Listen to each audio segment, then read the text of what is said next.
नमस्कार दोस्तों, भास्कर जी साइंस में आपका फिर से स्वागत है। जैसा कि हमने आपसे वादा किया था कि फोटो रिस्पायरेशन, फोटो शोषण या C3 पौधे क्या होते हैं, कैसे यहाँ क्या स्थिति बनती है, तो हम फिर से आ चुके हैं आपके लिए। C3 plant and photo respiration या प्रकाश शोषण क्रिया क्या होती है, कहाँ होती है, कैसे होती है, ध्यान से देखिएगा, कहीं मत जाइएगा, बहुत ही सरल तरीके से हम आपको बताएंगे। यह फोटो रिस्पायरेशन क्रिया जो होती है यह 3 सेल ऑर्गेनेल्सों से होती है, यानी कि 3 प्रकार की 3 कोशिका के अंगों यानी 3 कोशिकांगों से होकर के कंप्लीट होती है। ऐसे ही पौधों को हम क्या कहते हैं, C3 प्लांट। आपको बहुत सी परीक्षाओं में पूछा जाता है कि C3 प्लांट क्या होता है। जब 3 सेल ऑर्गेनेल्स यानी 3 कोशिकांगों से होकर के इसकी क्रिया संपन्न होती हो तो उनको हम क्या कहेंगे, इनका श्वसन यानी कि ऊर्जा बनाने की। रिस्पायरेशन शब्द ही दोस्तों क्या है, रिस्पायरेशन शब्द ही क्या है कि यह ऊर्जा बनाने की क्रिया से होता है। तो 3 जहां लिखा रहेगा तो आप सीधे मेरे साथियों समझिएगा कि यह C3 प्लांट है। अब यह C3 प्लांट कैसे होता है, यह कैसे क्रिया करता है, फोटो रिस्पायरेशन यह करता है। क्लोरोप्लास्ट की भी जरूरत होती है, माइटोकॉन्ड्रिया की भी जरूरत होती है, और लास्ट में यह पर ऑक्सीसोम्स की भी जरूरत पड़ती है। सबसे पहले हम आपको बता दें कि यह 3 कोशिकांगों से भी मिल करके अपनी क्रिया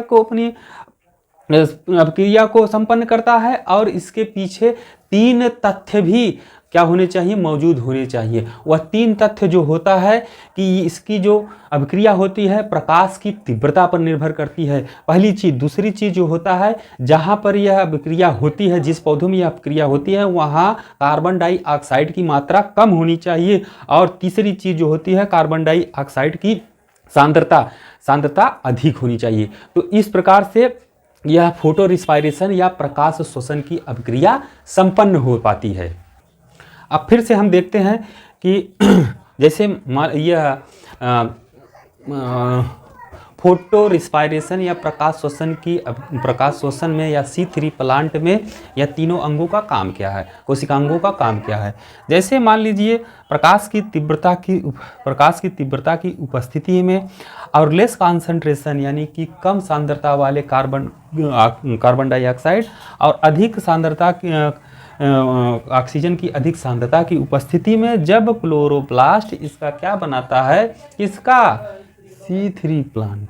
अब इस प्रकार से आप यहाँ देखिएगा कि इसका जो क्लोरोप्लास्ट होता है, हरित लवक जो होता है, यह हरित लवक ग्लाइकोलिक एसिड का प्रोडक्शन करता है। ग्लाइकोलिक एसिड का प्रोडक्शन क्यों करता है, आपने सुना होगा हरित लवक जो होता है यह कार्बोहाइड्रेट का प्रोडक्शन करता है, लेकिन यह ग्लाइकोलिक एसिड क्यों प्रोडक्शन करने तक क्यों उत्पादन करता है, क्योंकि प्रकाश की तीव्रता यहाँ अधिक होती है और कार्बन डाइऑक्साइड की मात्रा कम होती है, ऑक्सीजन की मात्रा अधिक हो जाती है। ऑक्सीजन की मात्रा इस नाते हो जाती है कि यहाँ पर यह माइटोकॉन्ड्रिया जो होता है यह आपका यह शोषण करता है। शोषण के पश्चात में यह अपने एनर्जी को कोशिका को जीवित रखने के लिए एनर्जी दे देता है और ऑक्सीजन इसकी अधिक मात्रा में इसको सप्लाई कर देता है। फिर इसके बाद में और कार्बन डाइऑक्साइड की मात्रा इसके ऑक्सीडेशन होने से, माइटोकॉन्ड्रिया के ऑक्सीडेशन होने से बढ़ती चली जाती है, प्रकाश की तीव्रता भी होती है। इस प्रकार से यह ग्लाइकोलिक एसिड बन जाता है। अब यह ग्लाइकोलिक एसिड क्या होता है कि हरित लवक के बाद में, क्लोरोप्लास्ट के बाद में चलाता है, किसके बाद में, परऑक्सीसोम्स के बाद में। आपको हमने बता ही रखा था कि परऑक्सीसोम्स के पास में 2 प्रकार के मुख्य एंजाइम होते हैं। ये 2 प्रकार के मुख्य एंजाइम क्या होते हैं, ऑक्सीडेज और कैटेलेज होते हैं। ऑक्सीडेज और कैटेलेज का काम क्या होता है कि यह ग्लाइकोलिक एसिड को, माने इस ग्लाइकोलिक एसिड को यह किस में परिवर्तित करने का काम करता है, यह पहले इसका ऑक्सीडेशन कर देता है। ऑक्सीडेशन करने के बाद में इसमें से यह विषैले पदार्थ या टॉक्सिक मटेरियल को छांट करके फिर इसको यह फैट में कन्वर्ट करने का काम कर देता है। इसके बाद में नेक्स्ट हमारा टॉपिक होगा, जरूर देखिएगा, जरूर से जरूर देखिएगा, उपापचय के बाद में उत्पन्न